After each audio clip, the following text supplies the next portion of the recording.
대한민국의 민주주의는 어제 죽었습니다. 좌파 영구 독재를 하겠다며 집권 여당과 좌파 2, 3, 4중대들이 국회법 절차를 무시한 채 선거법안을 날치기 처리했습니다.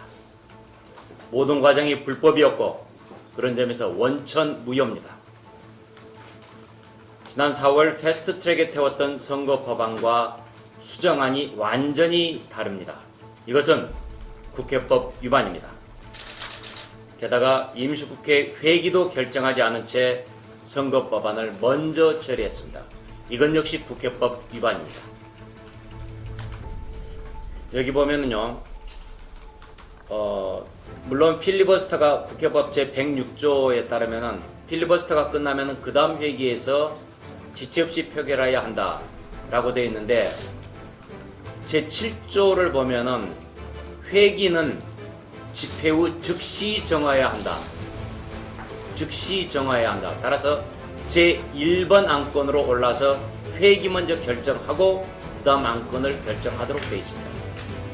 그러나 국회의장은 회기도 정하지 않고 선거법부터 처리했던 것입니다. 이것은 명백한 국회법 위반이고 불법입니다. 우리 자유한국당은 이 같은 불법행위의 반복에 대해 또다시 헌재에 권한쟁의 심판을 청구할 것입니다.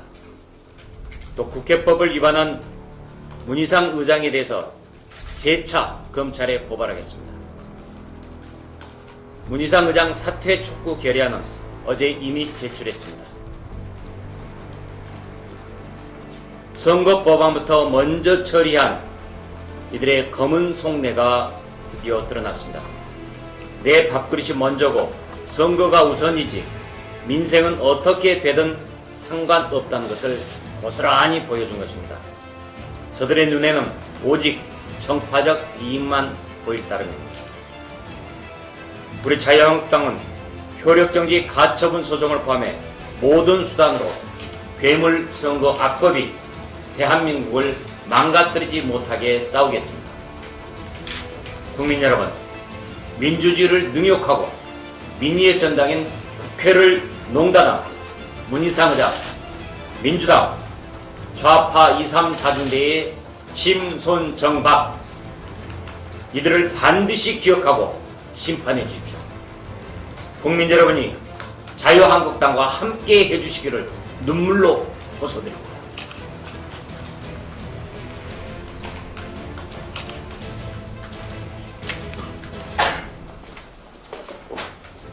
저들이 불법 날치기 한 데에 대해서 우리 자유한국당은 문재인 대통령의 거부권 행사를 요구했습니다. 앞으로 대통령의 처신을 지켜보겠습니다.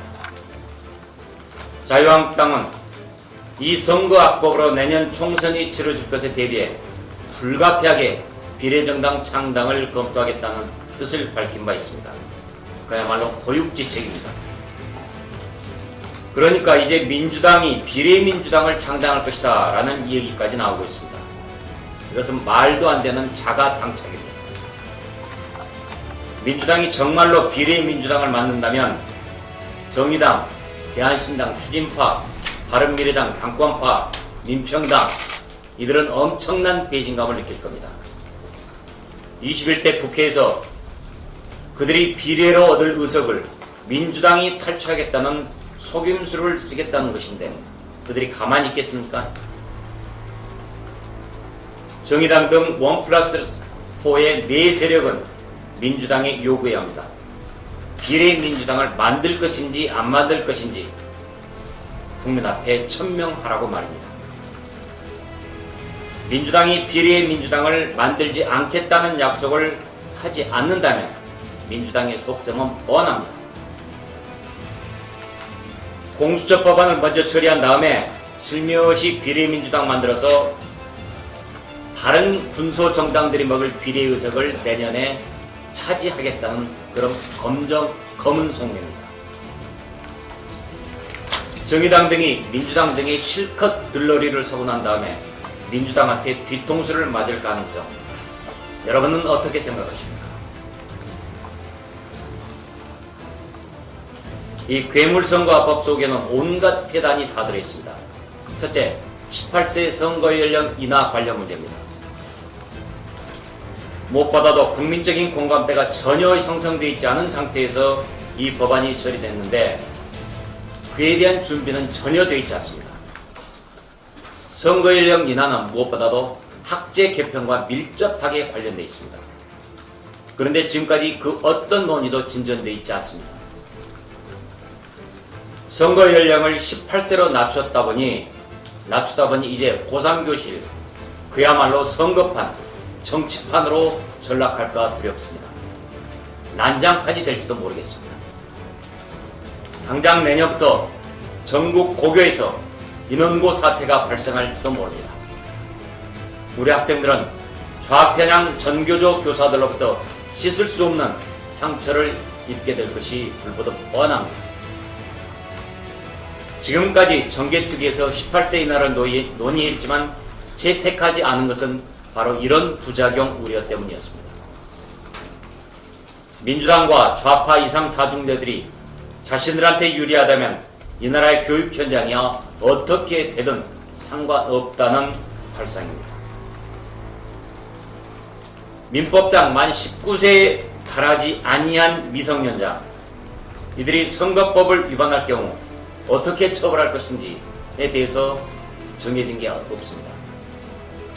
미성년자를 성인처럼 똑같이 취급해서 처벌해야 하는 것인지 아닌지 혼란스럽기만 합니다. 둘째, 우려했던 것처럼 내년 총선에는 비례대표 의석만을 노린 군소정당들이 우후죽순 생겨날 것입니다. 내년 총선에 100개 넘는 정당이 나오게 될 경우 투표용지만 1m가 넘게 되고 전자개표를 할 수가 없어서 20년 만에 수개표로 다시 돌아가야 할 상황이 벌어집니다. 듣도 보도 못한 정당들이 난립해 투표용지가 1m 30cm까지 길어지게 되면 제대로 된 투표가 어려워지고 극심한 혼란이 빚어질 수밖에 없습니다. 더욱이 지역구와 비례의석이 연동돼 있다 보니 내 표가 어디로 갈지 제대로 모른 채 깜깜이 속에서 결과를 기다려야 합니다. 이 얼마나 웃기는 상황입니까? 자유한국당은 어제 공수처 법안에 대해 심도 깊은 심의를 하기 위해서 전원위원회를 열자고 했습니다. 그러나 민주당이 겨우 1시간 반짜리 전원위원회만 하겠다고 하는 바람에 거부한 것입니다. 그래서 우리는 전원위원회 없이 필리버스터에 들어갔던 것입니다. 자유당 시절인 1952년 4월에도 전원위원회가 6일이나 실시된 바가 있습니다. 그런데도 현 집권 세력은 전원위원회의 근본 정신을 훼손한 채 토막위원회를 열어 신용만 하겠다는 것이었습니다. 쪼개기 국회에 이어서 토막전원위원회라는 신종 꼼수를 만들어낸 민주당의 국회 농단 능력이 가관입니다. 어젯밤부터 필리버스터를 통해 헌법상 어떤 근거도 없는 공수처를 만드는 것이 문재인 정권의 불법과 비리를 은폐하기 위한 것이라는 사실을 국민 여러분께 우리 자유한국당 의원님들께서 말씀을 드렸습니다.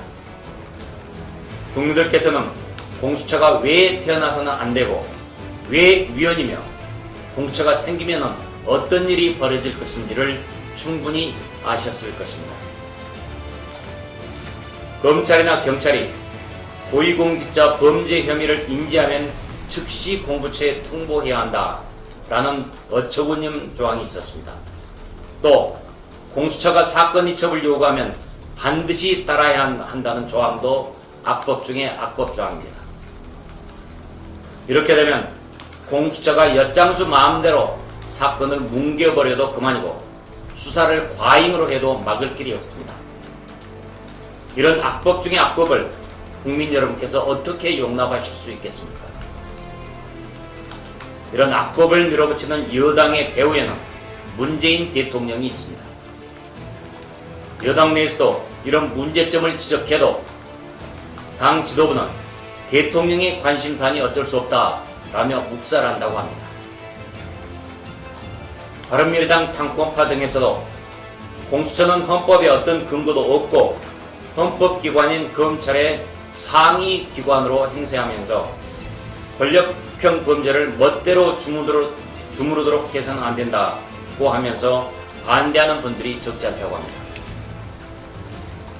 우리 자유한국당은 수적으로는 절대 부족하지만 공수처 신설을 저지하기 위해 최선을 다하겠습니다. 소위 1+4의 틀 속에 계신 의원님들도 양심의 소리에 귀 기울여 주시기 바랍니다. 1+4의 4가 공수처법에도 협조한다면 역사는 당신들을 좌파 독재 권력에 빌붙은 2, 3, 4중대로 기록할 겁니다. 민주당에게 더 이상 이용당하지 말고 공수처 악법을 저지하는 데 함께 동참하시길 호소드립니다. 네, 이상입니다.